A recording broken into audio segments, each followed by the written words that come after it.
자, 오늘 여러분과 함께 하루를 정리해 주실 네 분 나와 계십니다. 숙명여자대학교 강미은 교수, 박지훈 변호사, 자주국방네트워크 이일우 사무국장, 한국범죄학연구소 염건영 선임연구위원 네 분 나와 계십니다. 어서 오십시오. 안녕하세요. 안녕하세요. 좀 아까 화면에서 딱 봤어요. 예? 그게 B1B죠? 화면에서 나온 거. 네, 맞습니다. B1B 전략 폭격기입니다. 예? 이게 김정은이가 그렇게 무서워한다고요? 사실 김정은이 가장 무서워한 폭격기는 지금 괌에 있는데 B2라는 스텔스 폭격기입니다. 예. 이 폭격기는 이번에 온 폭격기는 그 미국이 가지고 있는 세 종류의 폭격기 가운데 유일하게 초음속으로 비행할 수 있는 폭격기입니다. 이것은 초음속으로. 예, 그렇습니다. 소리보다 더 빠르게 갈 수 있다는 것인데요. 예. 괌에 전개되어 있는 폭격기가 한반도 유사시에 한반도 상공까지 올라오면은 통상 한 4시간에서 5시간 정도의 시간이 소요되는데 예. 이 폭격기는 2시간이면 한반도 상공까지 전개해서 그 대량의 정밀 유도 무기를 투하할 수 있는 그런 강력한 위력을 가지고 있습니다. 아, 그렇군요.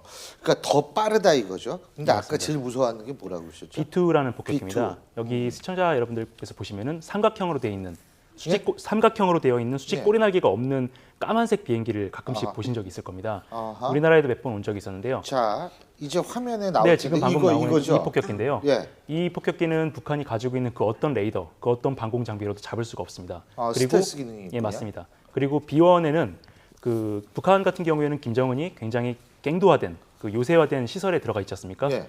이 갱도를 콘크리트로 된 갱도를 60m까지 파고 들어가서 파괴할 수 있는 초대형 벙커버스터를 이 B2가 탑재할 수 있습니다. 예. 네, B1은 탑재가 안 되는데 아하. 그래서 북한은 언제 어디서 갑자기 몰래 들어와서 자기 머리 위에 이런 강력한 벙커버스터를 떨어뜨릴 수 있는 B2를 가장 무서워하고 아. 그 다음으로 신속하게 올 수 있는 이 B2를 두 번째로 무서워. B1B를 그 예, 다음으로 맞습니다. B1B를 무서워한다. 자, 근데 원래 이 B1B라는 비행기가 어제 오기로 한 거 아니에요? 네. 예? 근데 오늘 왔단 말이에요. 이걸 두고서 뭐 기상 때문에 못 왔다. 근데 있잖아요. 못 와도 문제, 안 와도 문제라는 얘기가 있어요. 예? 어떻게 보세요? 네, 맞습니다.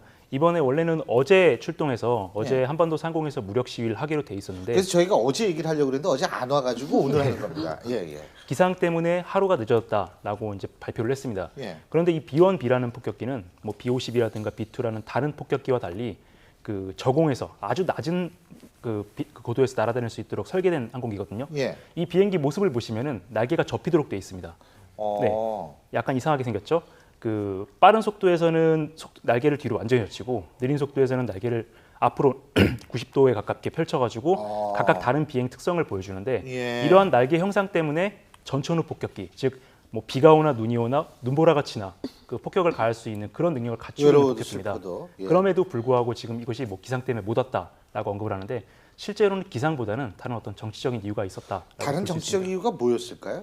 한미 양국 간에 이런 폭격기를 투입하는 데 있어가지고 어떤 의견 조율이 안 됐거나 아까도 말씀드렸던 것처럼 지금 괌에는 미 공군의 3대 전략 폭격기 자산이 다 들어와 있습니다. 네. 그래서 우리나라 같은 경우에는 김정은을 보다 압박하기 위해서 B1 말고 차라리 B2를 보내달라. 아하. 이런 식으로 어떤 의견 조율하는 데 있어서 시간이 약간 걸리지 않았나. 그런 추정도 가능합니다. 아, 그렇군요. B1 말고 B2를 B1B 말고 B2를 예, 그렇습니다. 보내달라. 예.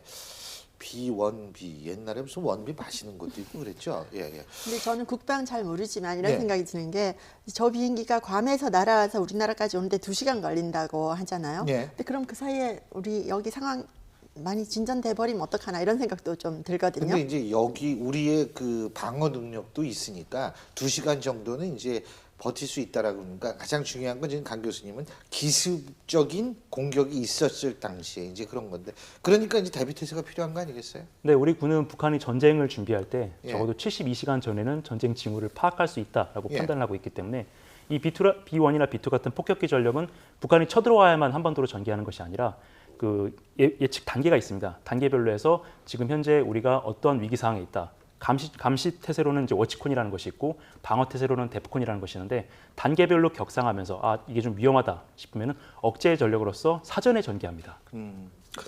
저기 우리 박지훈 변호사님도 사실 군 판사로 또 여러 가지 해보셨지만 못 타보셨죠? 아, 탈 수가 그렇죠. 예, 그냥 물어봤습니다만 중요한 것은 많은 분들이 궁금해하는 게 자 북한이 핵실험을 하면 지난번에는 B52가 왔었나요? 그죠? 예, 맞습니다. 그죠? 그런데 B52가 오고 이번에는 B1B가 오고 B2도 이제 온다라고 얘기를 하죠. 문제는 이런 무력 시위가 지금 북한한테 어떤 뭐 영향을 효과가 있었느냐? 지금 이런 얘기들이 나오고 있잖아요. 어떻게 보세요? 네, 이런 폭격기라든가 뭐 핵잠수함이라든가 원자력 항공모함이 왔을 경우에 북한이 약간 호들갑을 떨긴 하고 있습니다. 왜냐하면 이 폭격기가 언제 평양 상공으로 와서 김정은의 머리 위에 폭탄을 떨굴지 모르기 때문에 더 많은 전투기가 시험 비행을 하고 예. 더 많은 부대가 움직이겠죠.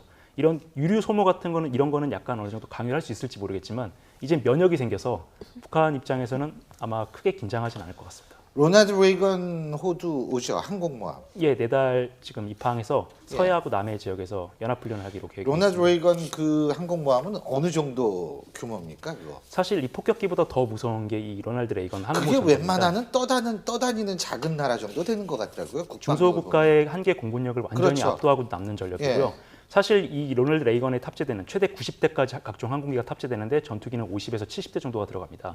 이 전투기 자체도 굉장히 강력하지만 저는 이번에 이 로널드 레이건이랑 같이 오는 제5 항공모함 타격 전단에도 주목을 하고 있습니다.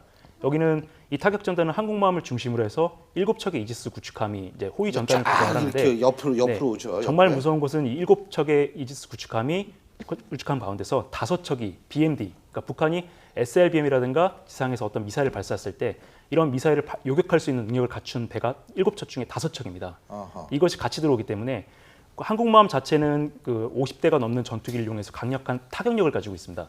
그리고 호위 전단은 수백 킬로미터 밖에서 탄도미사일을 요격할 수 있는 능력을 갖고 있기 때문에 창과 방패를 다 가진 전력이 온다. 이렇게 볼 수 있습니다. 로널드 레이건호가 보통 어디에 정박해 있습니까? 요코스카에 제7함대가 있습니다. 여기에 항상 정박해 있고 일본 근해에서 왔다 갔다 하는데 이 작전 관할 우리나라 오는데 시간이 얼마 안 걸리겠네요. 하루 반나절 정도면 옵니다.